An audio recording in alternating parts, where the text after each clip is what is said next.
DIY auto repair. All right, guys. So today we're here with this 2011 Chrysler 300C. So the customer wants us to put in a new thermostat, which we have right here. It's gonna be part number 41680. So we did not diagnose this car. The customer just wants a new thermostat put in, and we're gonna go ahead and do it. He's not getting a warranty on it because we didn't diagnose it and it's not our part. So what we're gonna do anyway, even though we haven't diagnosed it, we're gonna go ahead and hook our pressure tester up and see if we're losing any pressure before we actually open up the system. But if we're losing pressure before we open up the system, that's telling me that there's already some kind of leak. So I want that documented, and also for myself, so when I do open up the system and replace the thermostat, the customer can't come back and be like, oh, well, now I have a leak. No, you had the leak before I ever touched it. So we're just gonna cover ourselves on that end. So we're just waiting for, we're giving it about 10-15 minutes to see if our pressure is gonna go down.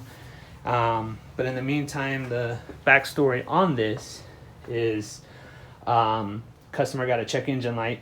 He has a OBD2 port reader, code reader, pulled a code. I think he said it was P0012 or something, or 28, or I forgot what he said that it was. And it threw the check engine light. So when he read the code, he said something about it was saying that it's the thermostat. And I want to say he mentioned that it wasn't getting up to operating temperature, which could be a stuck open thermostat. So, but he told me that his buddy gunned the car on the freeway and check engine light went off.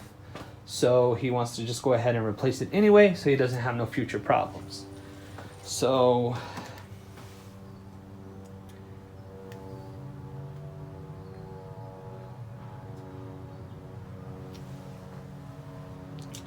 our system is rated at 18 PSI, and so far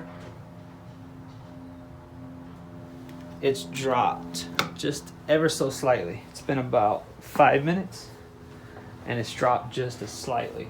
So we're gonna go ahead and give it another maybe 10 minutes and then check it out. See if we can get this at a better angle.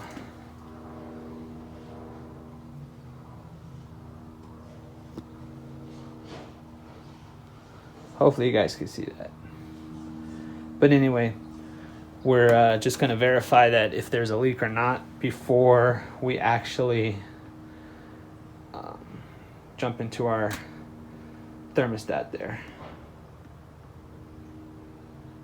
So we'll bring you guys back and find out if there's a leak before we jump in. Okay guys, so it's been about 10-15 minutes and it's dropped almost 1 whole PSI. So it does have a very small, slow leak. So we're just documenting that, confirming that. So now we're gonna go ahead, release the pressure, and we're gonna get started on our thermostat housing. Okay guys, so we're gonna go ahead and jump right into this. Always remember, before you open up your coolant system, you want to make sure the vehicle is cooled down, because if it's hot or pressurized, it could cause serious injury. Our vehicle is cold, and we just released the pressure after pressurizing it to confirm if there was or wasn't a leak, because we did not diagnose this car. We're just doing what our customer is wanting us to do. So without further ado, let's just jump into this. So we're gonna disconnect that, push that off to the side. So we're gonna take our hose clamp thing, device here. We're gonna try to save the customer from having to use the coolant that he purchased.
You want to go ahead and put a bucket underneath because you are going to lose some coolant.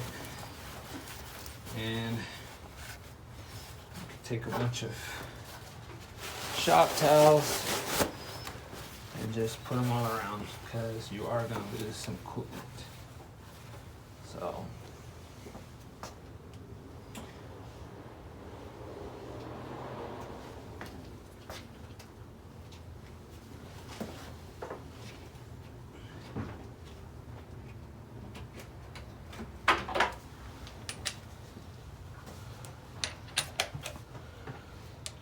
and you're going to have two fasteners, one here, one below, and it's going to be a 14 millimeter.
There we go. Ooh, this looks bad. Look at that. Let me take you guys off. Give you a better look.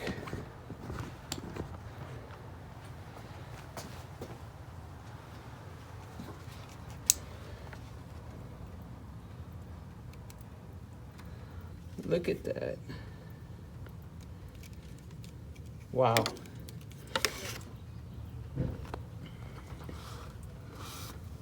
That is all tore up.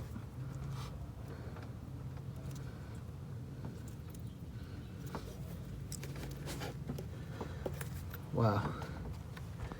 All right, let's go ahead and pop this out, clean it up, and put the new one in. So we're just gonna use a plastic scraper just to get any little bit of old gasket or any kind of corrosion off the mating surface.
So here's our new thermostat, and sometimes they'll come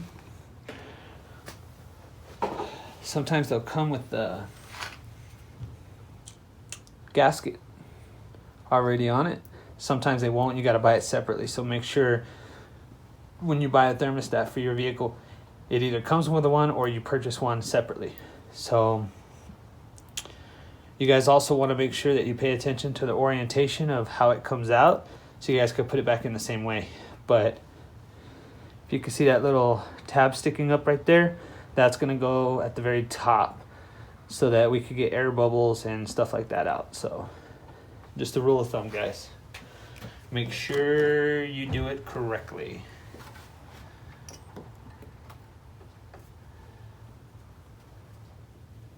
So get it seated.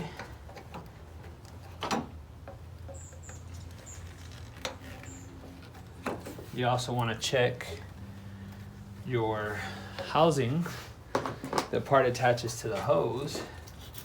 And also make sure that that as well is a solid clean surface.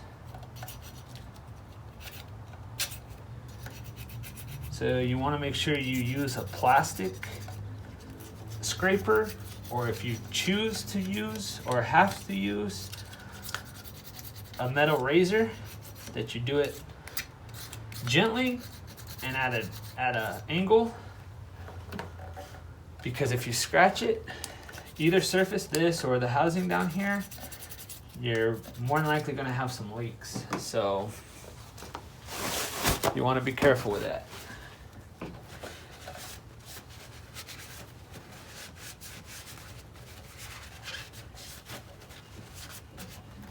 There we go. Got it all cleaned up.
So you guys want to get these on there just hand tight for the most part, because the torque spec is 115 inch-pounds. Not foot-pounds, inch-pounds.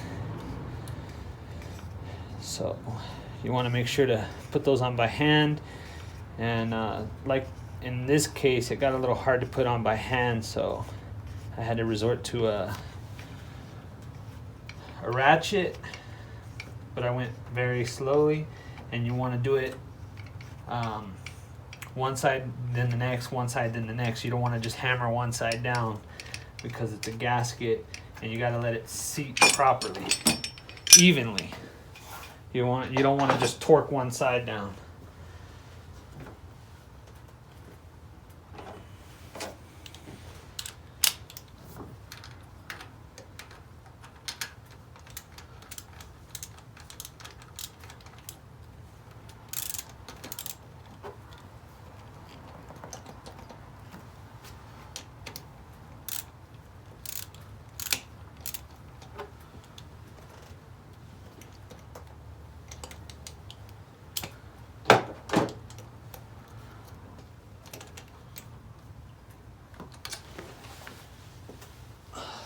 Coolant is making my hands slippery. That's why you should be wearing gloves, guys.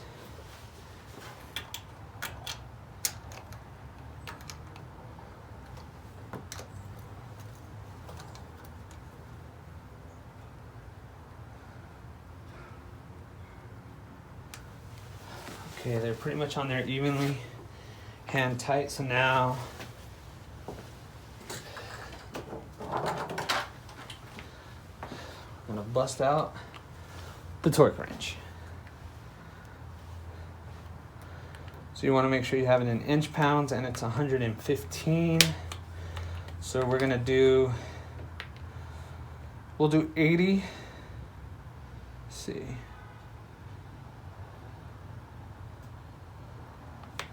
We'll do 84 inch pounds first, and then we'll move it up to the 115.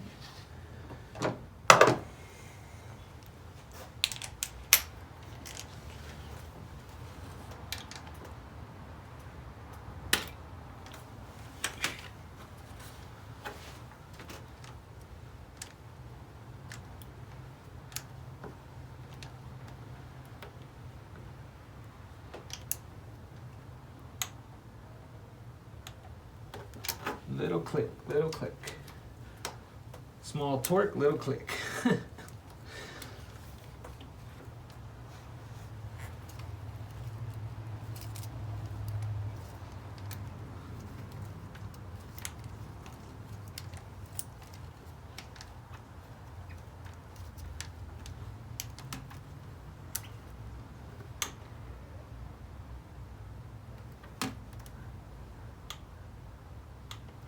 Small torque, little click.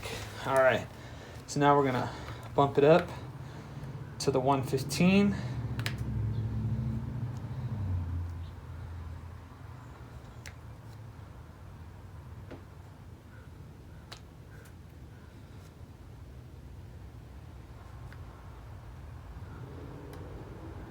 We'll do 117 for good measure.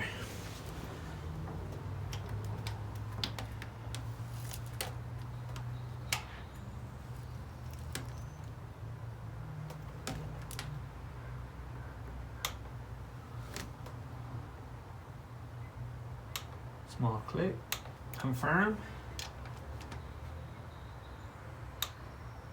Small click, confirm. There we go, guys. That's it. We replaced the thermostat, torqued the two fasteners down to 115 inch pounds. So now we're gonna go ahead and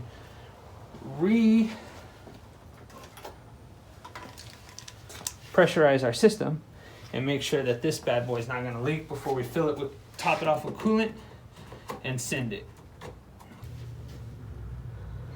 Okay guys, so we're going to have to leave it on 15 psi and give it about 10-15 minutes to see if it's going to drop any pressure. We can't go to 18 because womp womp womp, we just broke our tester. So, wow. You constantly have to pump this thing to get it up to where it needs to be, and now it's cracked. So, great. Thanks, Mighty Back. So, we'll bring you guys back in about 10-15 minutes and see if anything's changed. All right, guys, so it's been about 10 minutes and it hasn't moved at all. So I think we even helped correct the problem. It's not 100% accurate. We're missing 3 psi, but it'll do. Because unfortunately, this failed on me. So we're gonna go ahead and release the pressure, get this all cleaned up, and give it back to the customer. All right, guys, so we're gonna go ahead and fill up the reservoir with the coolant the customer gave us. And go ahead, make sure all the air bubbles are out, bleed the system, and send this vehicle.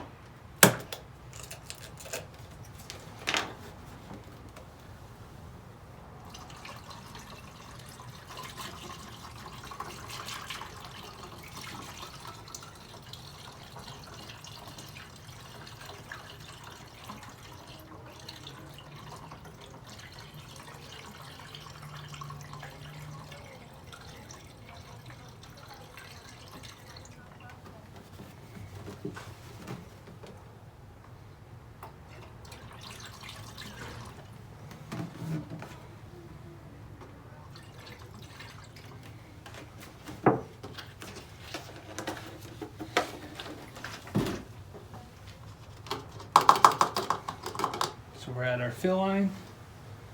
So let's go ahead and start burping the system.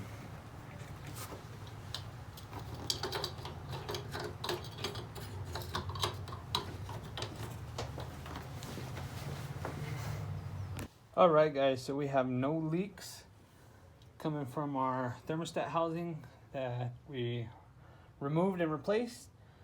We topped off our coolant and we made sure we burped the system. We got hot air coming through the vents and we're good to go. We're gonna go ahead and send it.